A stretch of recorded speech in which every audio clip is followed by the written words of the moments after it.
마태복음 7장 7절 말씀에서 11절까지의 말씀 우리 같이 함께 천천히 같이 읽겠습니다. 구하라 그리하면 너에게 주실 것이요 찾으라 그리하면 찾아낼 것이요 문을 두드리라 그리하면 너에게 열릴 것이니 구하는 이마다 받을 것이요 찾는 이는 찾아낼 것이요 두드리는 이에게는 열릴 것이니라. 너희 중에 누가 아들이 떡을 달라 하는데 돌을 주며 생선을 달라 하는데 뱀을 줄 사람이 있겠느냐. 너희가 악한 자라도 좋은 것으로 자식에게 줄 줄 알거든. 하물며 하늘에 계신 너희 아버지께서 구하는 자에게 좋은 것으로 주시지 않겠느냐. 아멘. 오늘 우리가 함께 이 말씀을 통해서 함께 생각할 주제가 바로 이것입니다. 자, 언제 하늘에 닿을 수 있는 기도를 우리가 할 수 있는가? 우리의 관심이 좀 기울여지는 그런 주제가 되기 바라겠습니다. 관심이 기울여지는 주제가 되겠죠. 또 다른 말로 우리는 언제 하나님이 들으시는 그 언어로 좀 다르게 표현해 봤습니다. 우리는 언제 하나님이 들으시는 그 언어로 하나님께 기도할 수 있는가? 같은 말입니다만 약간 다르게 표현을 해봤습니다. 여러분, 우리는 예를 들어서 엄마 아빠가 집에 앉아 있는데 이제 조그만 어린 애가 집 뒤에 있는 놀이터에서 이렇게 뛰어놀고 있습니다. 놀이터에서 뛰어노는 아이들은 아주 많은 아이들이 한꺼번에 뛰어놀고 있기 때문에 거기에서 무슨 소리가 들리는지 그냥 지지배배 막 이런 소리밖에는 우리 들리지 않습니다. 그런데 말입니다. 그 와중에서도 엄마의 귀에는 또 아빠의 귀에는 자기 아이가 혹시 거기에서 울기 시작하면 자기 아이의 그 울음소리가 들리기 시작하면 엄마 아빠는 그 많고 많은 소음 중에서도 즉각 알아봅니다. 그런 경험 여러분들이 많이 있으시리라고 생각합니다. 그 많은 아이들의 그 왁작지껄한 그 소리 속에 다른 사람은 다 그게 소음으로밖에 안 들립니다. 그런데 그 중에 자기 아이가 우는 소리에 대해서는 엄마나 아빠는 즉각 알아봅니다. 우리와 하나님과의 관계에 있어서 우리가 언제 우리의 언어가 하나님 하늘에까지 닿는 언어가 될 수 있느냐? 언제 우리의 말이 하나님이 즉각 들으시는 언어가 될 수 있느냐 하는 바로 그 주제를 오늘 우리가 함께 생각해 보고자 하는 겁니다. 사실 저는 이 주제가 주제인지라 절대 그냥 이론적으로만 제가 그 내용을 쓰지 않았습니다. 제가 며칠간 직접 함께 오늘 여러분과 나눈 이 내용, 제가 나름 준비한 이 내용, 제가 직접 기도하면서 함께 제가 먼저 그대로 시행해 보았습니다.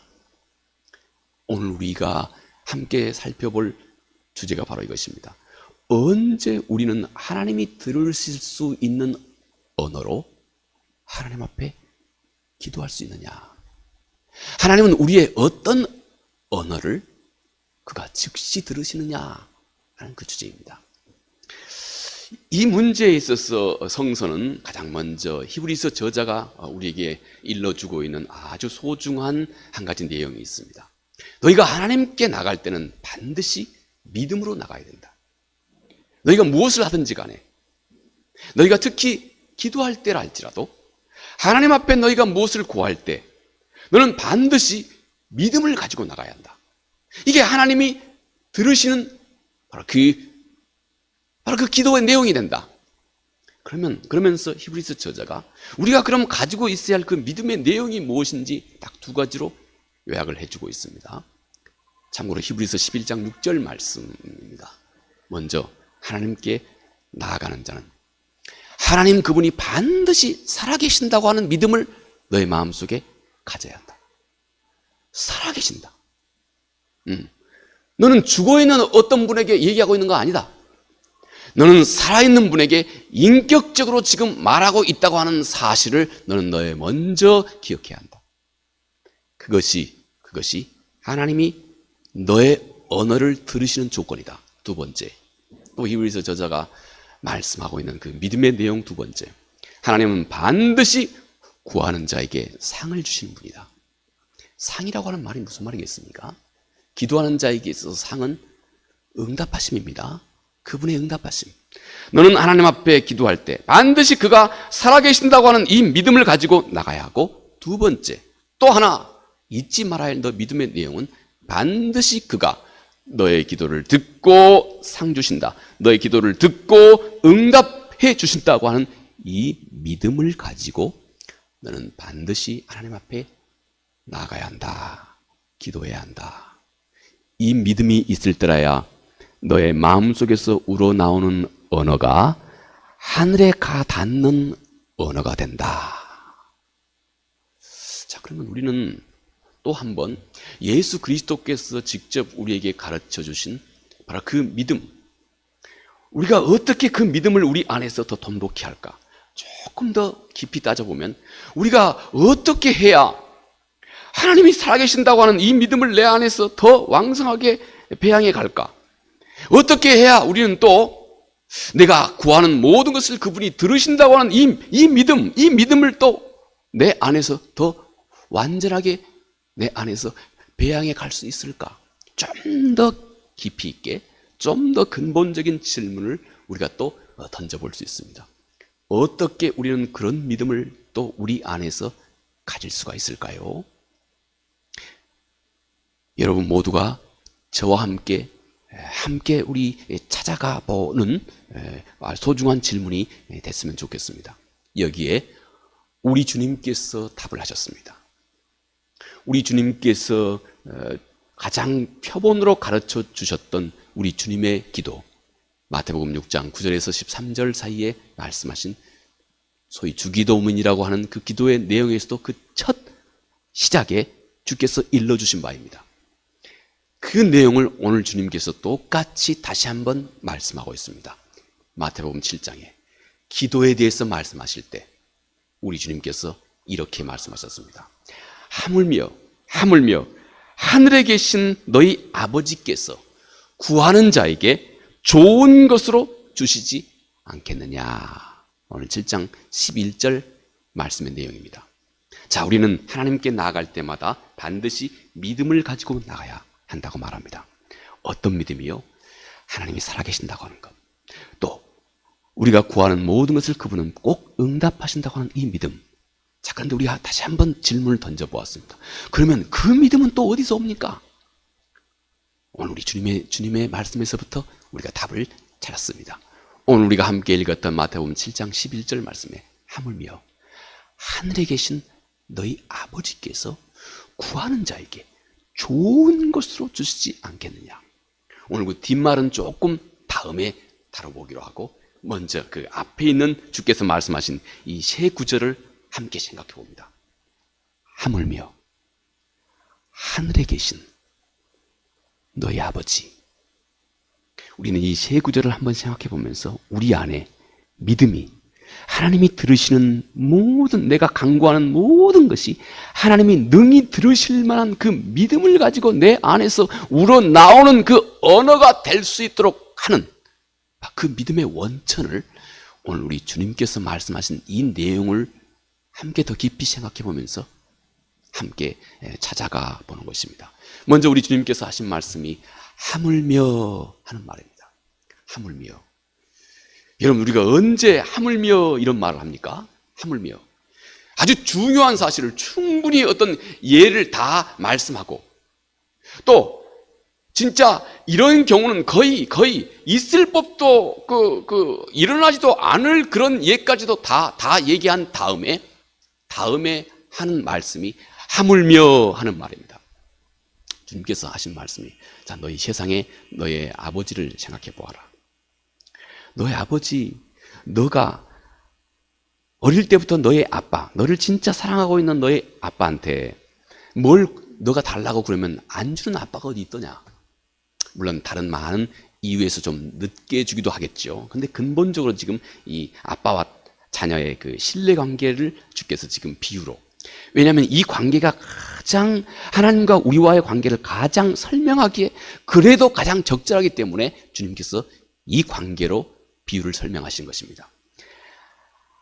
모든 아빠, 엄마는 너가 구하는 것에 대해서 귀를 기울이고 어찌하든 엄마, 아빠가 능력이 되는 데까지 너가 구하는 것을 기쁘게 다 들어주었던 것이 너가 어릴 때부터 잘 지키 경험해 알고 있는 사실이 아니냐.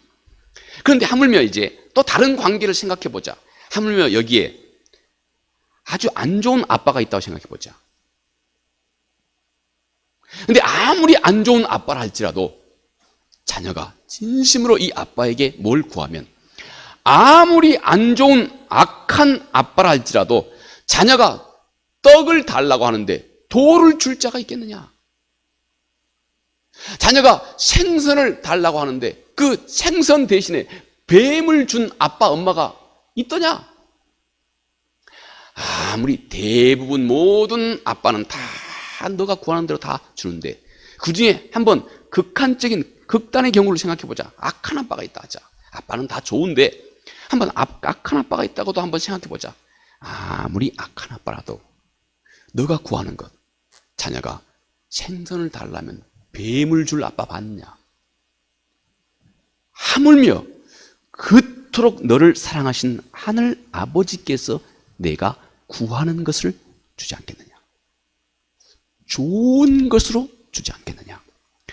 너는 하나님 앞에서 기도할 때 이 내용을 깊이 생각해라. 이 내용이 너의 마음속에서 깊이 각인되고 이런 너의 마음을 거쳐온 너의 모든 기도의 언어가 하나님이 들으시는 언어가 된다 하는 것입니다.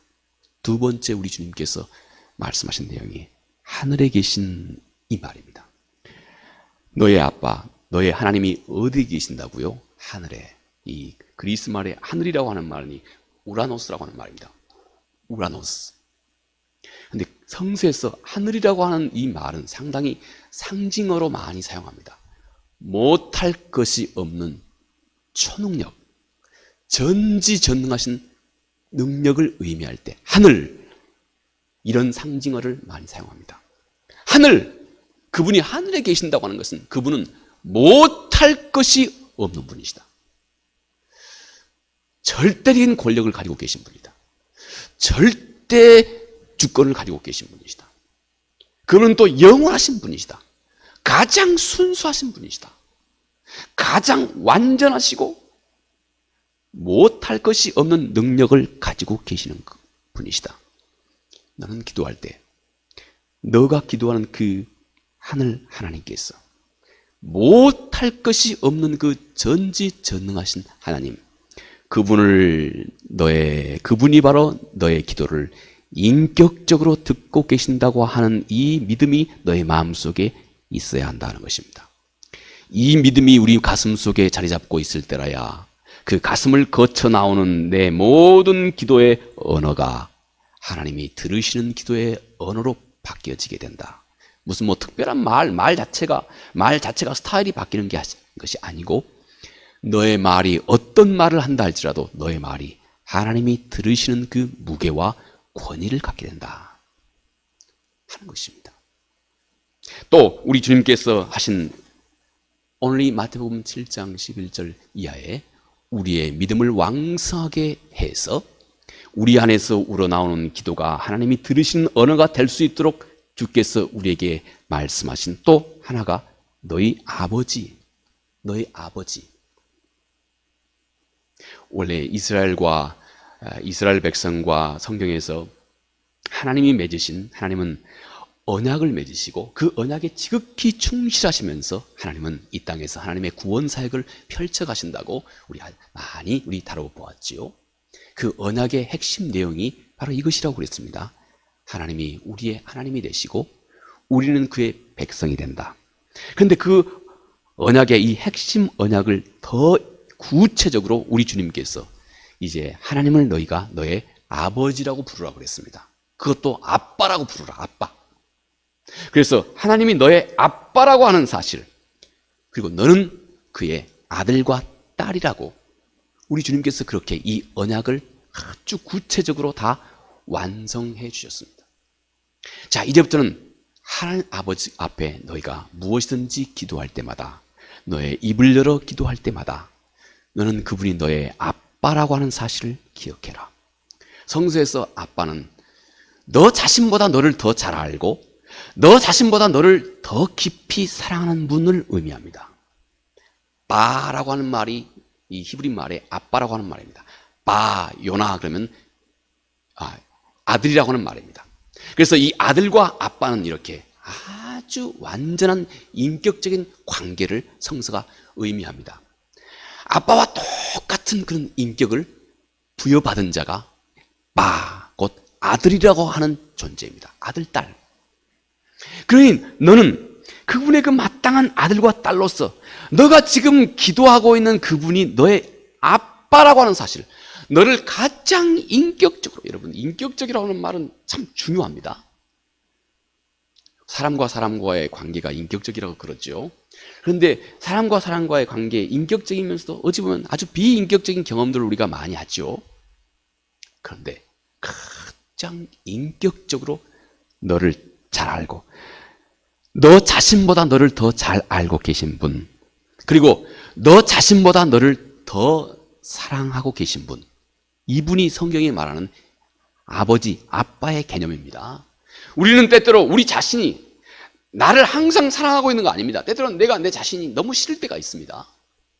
그런데 너의 아빠는, 너는 때때로 너 자신이 때때로는 여러 가지 많은 이유 때문에 싫어하는 그런 경우가 행여 있을 수 있다는 것입니다. 나도 내 자신이 싫을 때가 있습니다.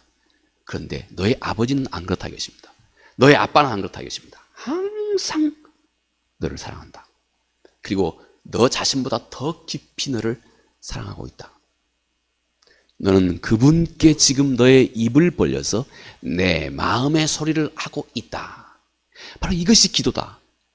이렇게 구하고 찾고 두드리는 것이 기도다 하고 주께서 가르쳐 주신 겁니다. 이 믿음이 우리 안에 있을 때 우리의 모든 그분을 향한 우리의 기도의 내용이, 우리의 기도의 언어가 하나님이 들으시는 언어가 된다 하는 것을 우리 주님께서 오늘 가장 먼저 말씀하고 있는 것입니다. 너는 바로 그분께 너의 기도를 시작할 때 5분이 되었던, 아니면 행여 10분이 되었던, 아니면 20분이 되었던, 아니면 30분이 되었던, 너가 지금 너의 기도를 듣고 계시는 분이 바로 그분이라고 합니다. 하물며 하늘에 계신 너의 아버지, 가장 선한 것을 너에게 항상 주기를 원하시는 그분, 두 번째 못할 것이 없는 그분, 너보다 너 자신을 더 알고 너 자신을 더 사랑하는 너의 아버지, 그분께 내가 지금 내 기도를 시작했다 하는 이 믿음, 이 내용과 함께 가장 먼저 너의 기도를 시작해야 한다는 것입니다. 여러분, 이 내용을, 이 세 가지 내용을 우리가 가장 처음 기도를 시작할 때 가장 먼저 5분이 되어도 좋습니다. 좀 모자라다 싶으면 10분 동안도 좋습니다. 모자라다 싶으면 30분 되어도 좋습니다. 가장 먼저 우리의 마음으로 바로 그 하나님을 묵상하는 겁니다. 그 하나님을 내가 묵상하는 겁니다.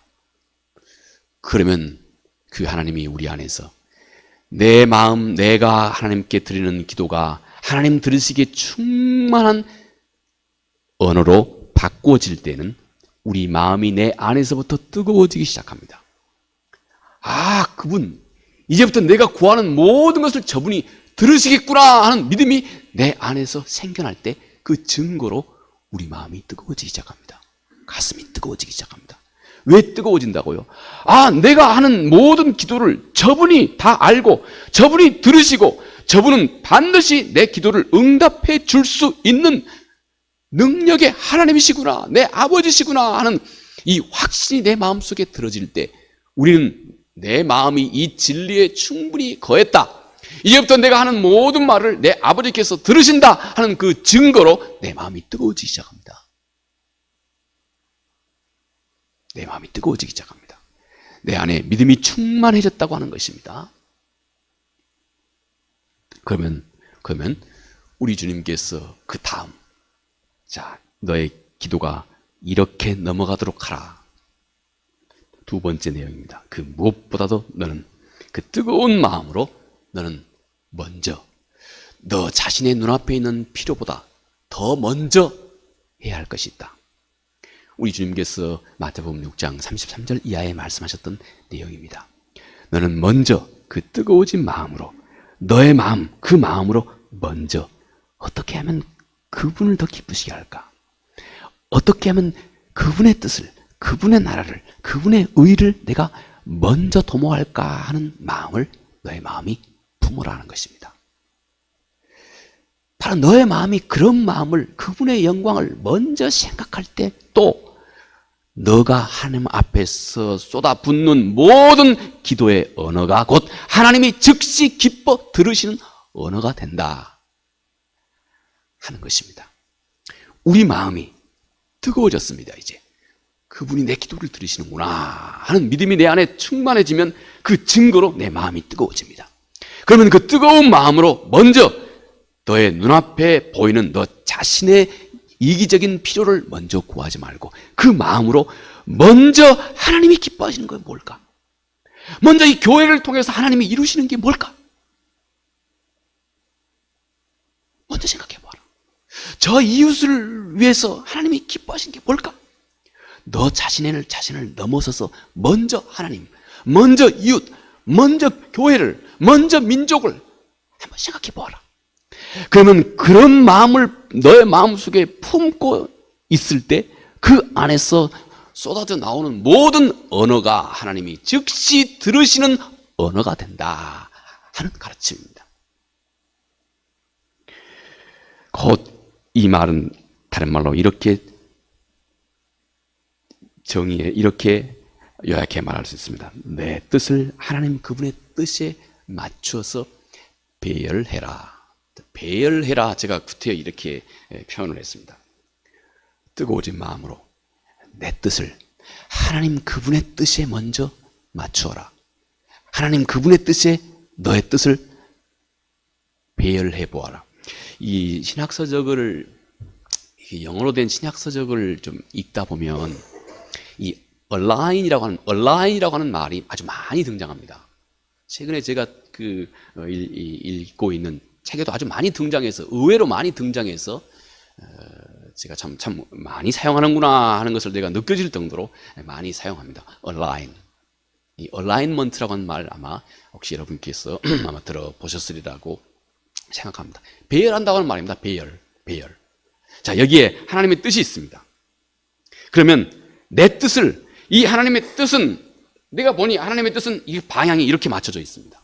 그러면 내 뜻을, 이 하나님의 뜻이 있는 이 방향에 맞춰서 내 뜻을 나는 이렇게 가지 말고, 이렇게 또 가지도 말고, 또는 뭐 이렇게 가지도 말고, 내 뜻을 하나님 그분의 뜻에 딱 맞게 똑같은 방향으로 배열해라.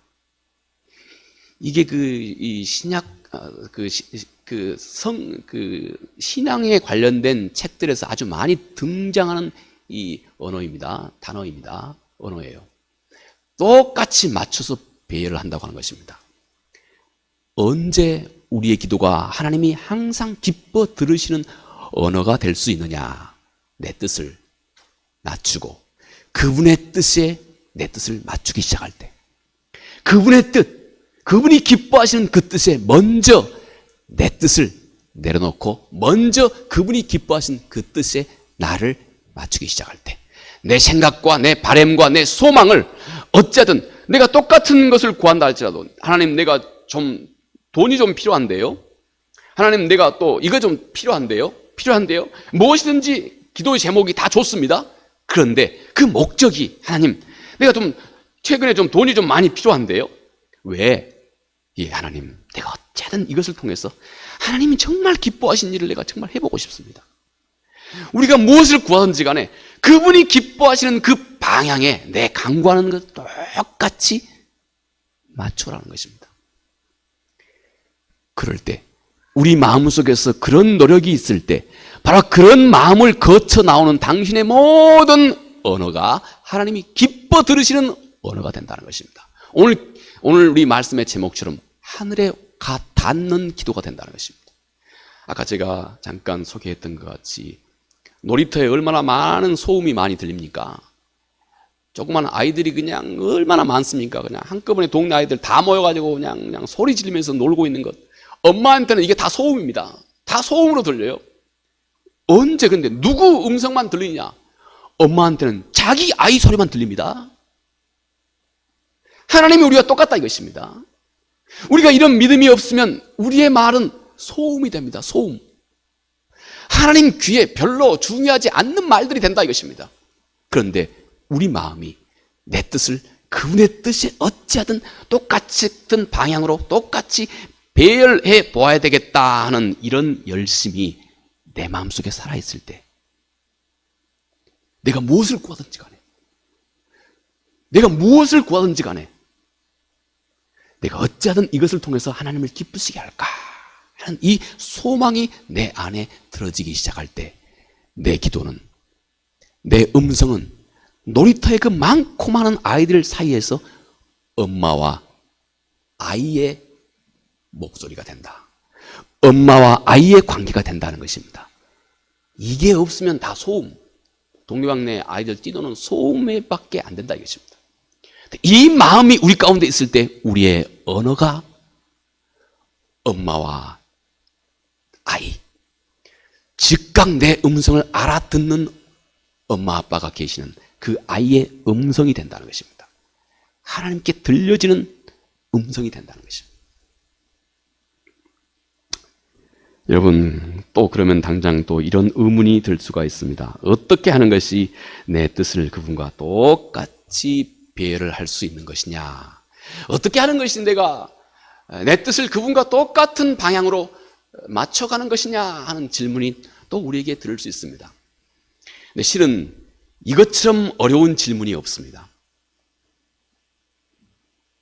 이것은 마치 이런 질문과 같습니다. 내가 어떻게 하면 저 사람의 마음을 내가 다 알 수 있지? 여러분, 내가 어떻게 하면 저분의 마음을 다 알 수 있겠습니까? 이거 얼마나 어려운 질문입니까? 우리가 어떻게 하면 하나님 아버지께서 들으시는 그 음성으로 하나님 앞에서 기도할 수 있는 그런 믿음을 갖출 수 있느냐? 여기에서 우리가 또 하나 질문하고 있는 것입니다. 어떻게 하면 우리의 모든 기도가 그분의 뜻과 똑같은 방향으로 배열할 수 있느냐, 맞춰갈 수 있느냐? 어려운 질문입니다. 그것은 어느 정도 어려운 질문이냐면 내가 어떻게 하면 이분의 생각과 똑같은 생각을 내가 품을 수 있지? 이분의 생각을 내가 알아야 이분의 생각과 똑같이 내 생각을 맞출 거 아닙니까? 바로 그런 질문입니다. 내가 어떻게 하면 이분과 똑같은 생각을 할 수 있지? 어떻게 하면 이분의 생각을 내가 알 수 있지? 이런 종류의 질문입니다. 어려운 질문입니다. 내가 이분을 전혀 배려하지 않고 내가 이분을 전혀 사랑하는 마음이 없으면 이 질문처럼 어려운 질문이 없습니다. 끝내 다 못합니다. 그런데 이 질문은 가장 쉬운 답이 있습니다. 언제 내가 이분의 생각을 다 알 수 있고 언제 이분의 생각과 내가 즉각 같이 똑같이 교감할 수 있을까요? 주님이 가르쳐준 게 있습니다. 이분을 사랑하면 됩니다. 내가 이분을 사랑하면 이분의 마음속에 품고 있는 것이 무엇인지 즉각 알아볼 수 있습니다. 여러분, 젊었을 적에 말이죠. 남편과 아내를 한번 생각해 보십시오. 진짜 서로 사랑하고 좋은 그런 사랑이 넘쳐나는 그런 관계죠. 남편이 하루 종일 피곤해서 너무 힘든 하루였는지 너무 지쳐가지고 저녁에 집으로 돌아옵니다. 남편의 그 얼굴을 보자마자 남편의 그 모든 피로가 남편의 그 얼굴을 보는 순간 아내에게 그대로 전달됩니다. 전달되죠? 안 된다면 문제입니다. 전혀 안 되는데 그 문제입니다. 전달이 됩니다. 왜 그럴까요? 왜 남편이 그 피곤에 지친 남편의 그 힘든 마음이 그 얼굴 아내가 보자마자 그 남편의 아픈 마음이 그대로 아내에게 전달이 될까요? 어떻게 알아볼까요? 사랑의 힘입니다. 사랑의 힘. 사랑은 둘을 하나로 묶는 겁니다. 보이지 않게 사랑은 둘을 하나로 묶는 겁니다. 하나가 되게 하는 겁니다. 하나가 되게 하는 것입니다. 이 내용은 우리 성경에 흐르고 있는 아주 중요한 내용입니다. 우리가 하나님을 사랑하게 되면 우리의 모든 생각이 하나님 그분의 생각과 같아집니다. 내가 하나님을 정말로 사랑하게 되면 내가 그분을 향해서 가진 모든 생각이 하나님 그분의 생각이 됩니다.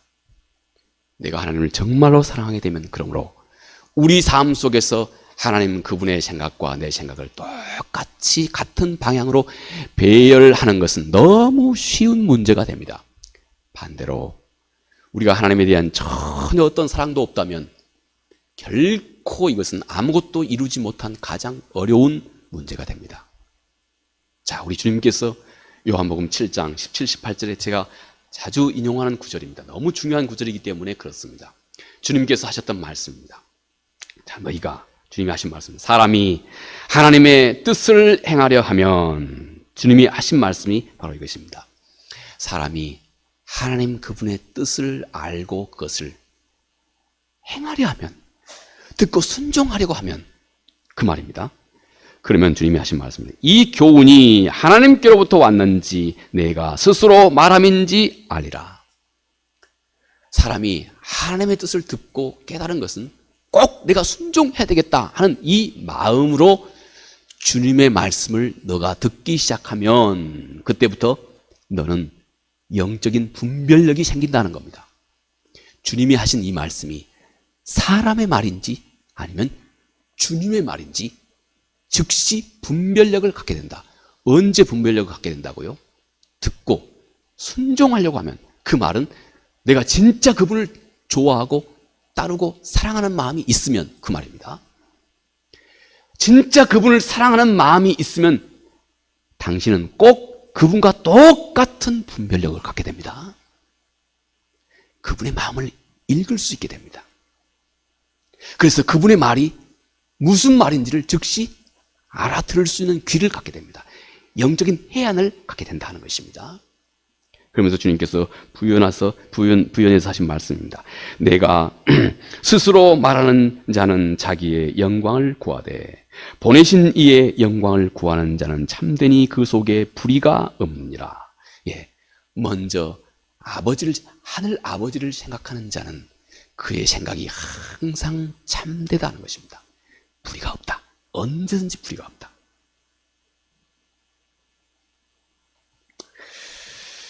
여러분, 우리 안에 하나님을 기쁘시게 하고자 하면 그는 진심으로 하나님을 사랑하는 자이고, 그리고 그렇게 하나님을 정말로 사랑하는 사람은 반드시 그의 마음을 다 알 수 있게 된다는 것입니다. 그리고 그의 마음을 잘 아는 사람은 모든 것을 그분의 뜻에 잘 맞출 수 있는 능력을 갖게 된다 하는 것입니다. 자, 이것이 두 번째 내용이었습니다. 우리의 생각을 언제 우리의 기도의 언어가 하늘에 가 닿는 언어가 되는지, 첫 번째는 하물며 하늘에 계신 너의 아버지, 이분을 너희가 인격적으로 깊이 묵상할 때 우리의 마음이 뜨거워지고 이제부터 우리는 믿음의 언어로 하나님 앞에 기도하기 시작한다. 두 번째, 너는 너의 생각을 먼저 하나님 그분의 뜻에 똑같이 똑같은 방향으로 배열시키고자 해라. 다른 말로 먼저 그분의 뜻을, 그분의 나라를 먼저 구하려고 해라. 이것이 너의 마음속에서 우러나온 모든 언어가 하나님이 들으신 언어가 되는 조건이다. 마지막 성경에서 우리에게 말씀해 주고 있는 세 번째가 바로 이것입니다. 이제 너는 그때부터 너의 기도는 절대 포기하지 않는 바로 그 결심으로 너의 기도를 시작하라 하는 것입니다. 포기하지 않는 결심. 그때 하늘과 소통하는 기도의 언어가 너의 마음속에서 흘러나오기 시작한다는 것입니다. 포기하지 않은 결심. 여러분, 참 신기하고도 신기하게 내가 절대 포기하지 않겠다 하고 내 마음을 굳힐 때 우리는 하나님이 기뻐하신 길이 보이기 시작합니다. 하나님이 기뻐하신 길은 내가 절대 포기하지 않겠다 하고 내 마음을 딱 굳힐 때 비로소 우리 앞에 보여지기 시작한다는 것입니다. 우리는 이런 마음을 굳힐 때 우리의 언어가 달라지게 됩니다. 완전히 달라지게 됩니다. 하나님이 들으시는 언어가 내 전 존재 속에서 흘러나오기 시작한다 하는 것입니다. 하나님이 들으시는 언어가, 하나님이 들으시는 기도가, 하나님이 들으시는 말이 내 마음에서 쏟아져 나오기 시작한다는 것입니다. 언제요? 하나님, 내가 이거 절대 포기하지 않겠습니다 하는 이 결단과 함께 내가 하나님 앞에서 기도하기 시작할 때, 내 전 존재가 시작하는 이 언어, 이것이 하나님께 들리는 기도다 하는 것입니다. 여러분, 이 절대 포기하지 않는다 하는 이 결심으로 시작하는 이 기도는 항상 우리에게도 그 사인을 우리에게 드러내줍니다. 절대 포기하지 않겠다 하고 내가 내 마음속에서 하나님 앞에 하기 시작하는 기도는 우리에게도 그 증거를 드러내줍니다. 내 마음속에 울림이 시작됩니다. 이미 내 마음속에 감동이 시작됩니다. 내 마음속에 감동이 시작되는 그 기도는 하나님, 내가 절대 이 기도, 하나님의 영광을 위해서, 또 내 삶을 통해서도, 내 인생을 통해서도, 하나님을 기쁘시게 하기 위해서도 하나님, 내가 절대 이것은 단념할 수 없습니다. 포기할 수 없습니다 하고 내가 내 마음에서 기도를 시작할 때 이 기도는 우리에게 어떤 그 흔적을 보여줍니다. 내 마음속에 울림, 감동을 내 안에 드러내줍니다. 그래서 하나님이 들으시는 기도는 이런 내 마음속에 감동과 함께 우리 안에서 흘러나오기 시작합니다.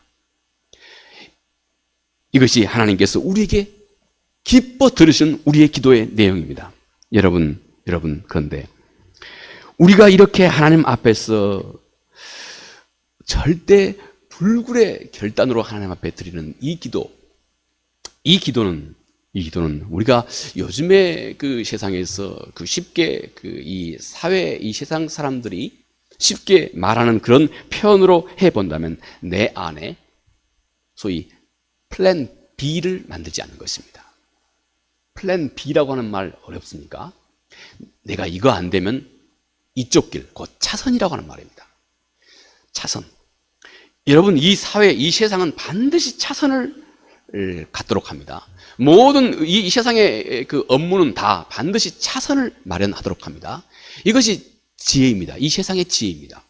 세상의 모든 일들은 반드시 차선을 준비하죠. 회사에서 무슨 정책을 수립할 때도, 회사에서 무슨 어떤 마케팅 전략을 수립할 때도 반드시 하나의 주력하는 하나의 방향과, 그리고 이게 혹시 예기치 못한 그런 어떤 장애가 있을 때 다음 차선을 항상 준비해 두죠.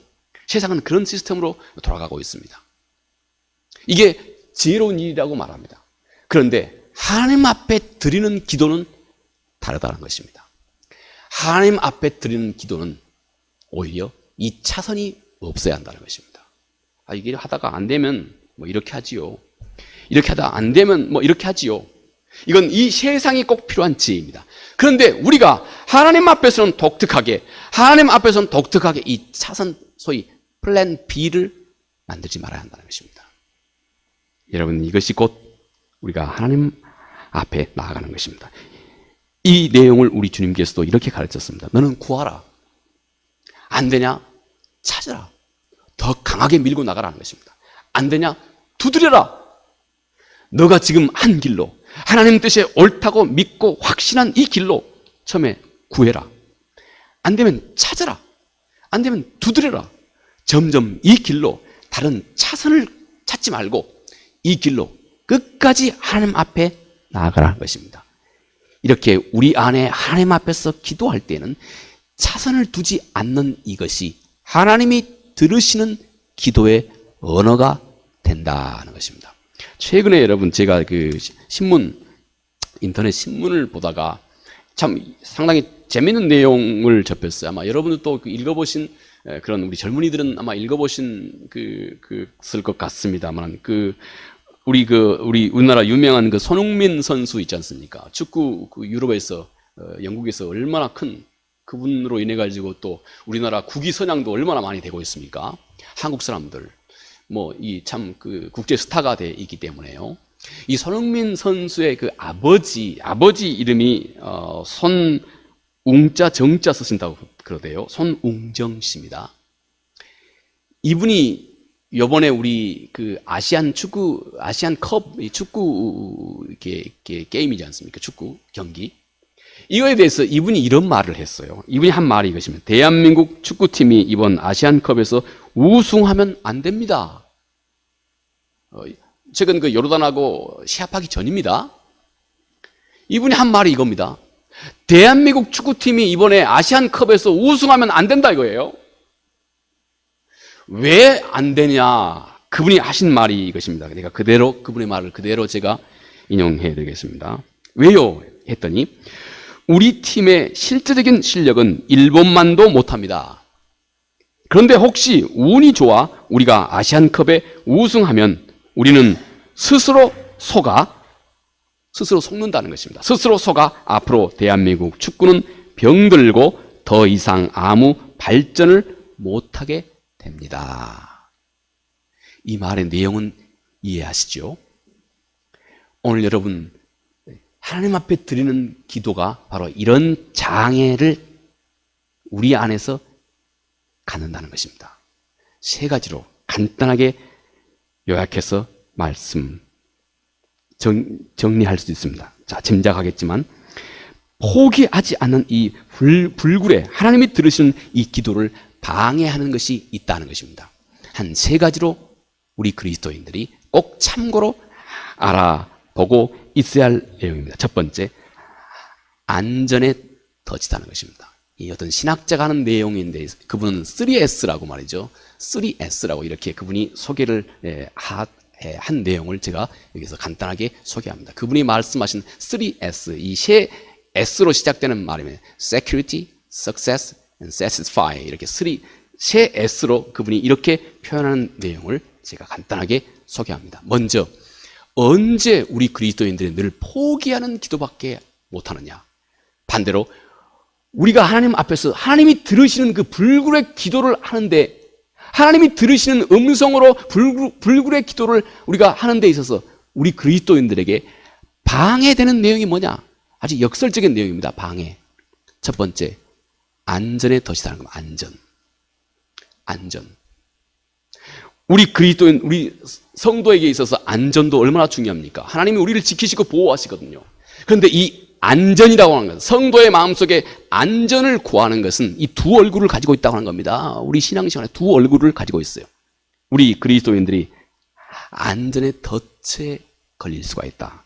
이 말인즉 우리가 하나님 앞에서 위험을 감내하지 않으려고 하는 마음, 이것이 우리가 쉽게 포기하는 기도를 만든다는 것입니다. 반대로 하나님이 들을 수 없는 기도가 되게 한다는 것입니다. 안전의 덫. 이분이 말씀하신 두 번째, 성공의 덫입니다. 우리 그리스도인에게도 성공은 얼마나 중요합니까? 하나님이 우리에게 성공케 하시는 분입니다. 그런데 이 성공도 그리스도인들에게 있어서 두 얼굴을 가지고 있다고 하는 것을 알아야 한다는 것입니다. 우리 그리스도인에게 성공이 오히려 덫이 될 수 있는데 자신이 어느 정도 성공을 이루었다 하는 생각을 갖고 있다면 그때부터 그는 어떤 모험도 하기 싫어한다는 것입니다. 그리고 그의 마음은 이제 방어 기제로 바뀐다는 것입니다. 방어 태세로. 적극적으로가 아니라 방어 태세로 바뀌어버린다 이것입니다. 소극적인 태도로 바뀌어버린다는 것입니다. 결국 그런 음성은 하나님이 들을 수 없는 음성이 되어버린다. 세 번째, 만족의 덫이라고 하는 것입니다. 만족스러운 것. 하나님은 우리를 항상 자족하는 것이 우리에게 얼마나 그리스도인들에게 중요한 덕목인지 모릅니다. 그런데 이 자족은 또 다른 얼굴을 우리 그리스도인들에게 갖고 있는 것입니다. 만족. 내가 이 정도면 됐다는 겁니다. 이 정도면 됐다. 똑같은 말씀을 우리 주님께서도 라오디게아 교회 교인들에게 요한계시록 3장 17절 말씀에 라오디게아 교인들의 그 뜨뜻미지근한 신앙의 원인이 무엇인지 우리 주님께서 그렇게 말씀했습니다. 라오디게아 교인들의 신앙 태도, 왜 그들이 뜨뜻미지근했느냐? 요한계시록 3장 17절에 나는 부유한 자다. 내게 더 이상 아무것도 필요가 없다. 미안합니다. 여기에 영어 성서는 이렇게 표현합니다. I am rich. 나는 부유하다. I have need of nothing. 나는 더 이상 아무 필요한 게 없다. 이 만족의 덫이 우리로 하여금 하나님 앞에서 창조적인 기도를 하는데 방해 요인이 될 수 있다는 것입니다. 자, 오늘 우리가 함께 살펴보았던 주제가 어떻게 하면 우리의 기도가 하나님이 들으시는 언어로, 어떻게 하면 우리의 기도가 하늘에 닿을 수 있는 언어가 되느냐 하는 주제였습니다. 우리의 신앙생활을 진지하게 해보고자 하는 사람일수록 이 주제는 우리 모두에게 중요한 주제가 되고 있을 것입니다. 먼저 우리가 함께 살펴본 세 가지, 물론 다른 많은 길이 있을 것인데 그 중에 세 가지 대표적인 내용만 우리가 함께 살펴보았습니다. 먼저 주님께서 말씀하신 하물며 하늘에 계신 너의 아버지. 우리가 기도하는 그분은 지극히 인격적으로 못할 것이 없는 너의 아버지라고 하는 사실, 이 믿음을 가지고 너의 기도를 시작하라 하는 것입니다. 두 번째, 너는 너의 뜻을 하나님 그분의 뜻에 똑같게, 너의 뜻을 하나님 그분의 뜻에 똑같게 너의 모든 뜻을 재배열시켜라. 다른 말로 먼저 그의 나라와 그의 의를 먼저 구하려고 하는 마음을, 너의 마음속에 그 뜨거운 마음으로 먼저 그분을 기쁘시게 하려고 하는 마음을 품어라. 바로 그때 우리 마음속에서 우러나오는 모든 기도가 하늘에 와 닿는 기도가 된다 하는 것입니다. 세 번째, 우리는 절대 이제부터는 하나님 뜻에 합당한 기도라고 생각될 때 너는 절대 포기하거나 단념하지 않겠다고 하는 그 결단으로 하나님 앞에 나가라. 그때부터 너는 내 마음속에 우러나오는 모든 언어가 놀이터의 그 많고 많은 아이들 중에 바로 엄마가 아빠가 즉각 알아들을 수 있는 그 자녀와 아이의 언어가 된다. 하나님 아버지께서 즉각 들으시는 기도의 언어가 된다 하는 내용, 우리 평생에 우리의 마음속에 깊이 살아있기 바라겠습니다. 은혜로우신 아버지 하나님 고맙고 감사합니다. 오늘 함께 또 설 연휴 주님 전에 함께 모여서 또 하나님의 말씀 함께 살펴보았습니다. 언제 우리의 기도의 언어가 하늘 항구에 잘 와 닿는 언어가 될까요? 언제 우리의 기도의 소리가 하나님이 기뻐 들으시는 기도가 될까요? 언제 우리의 기도가 놀이터에 있는 많은 아이들의 소음과 같지 않고 아빠와 아이와의 관계로 즉각 알아듣는 언어가 될까요? 하나님 아버지, 오늘 우리가 살폈던 이 내용이 우리 마음속에 깊이 각인될 수 있도록 도와주시기 바랍니다. 그래서 우리가 하나님 앞에 나아갈 때마다, 특히 우리가 기도로 하나님 앞에 나아갈 때마다 하나님이 들으신 언어로 믿음으로 구하며 간구하는 우리의 기도가 될 수 있도록 도와주시옵소서. 예수님 거룩하신 이름으로 기도합니다. 아멘.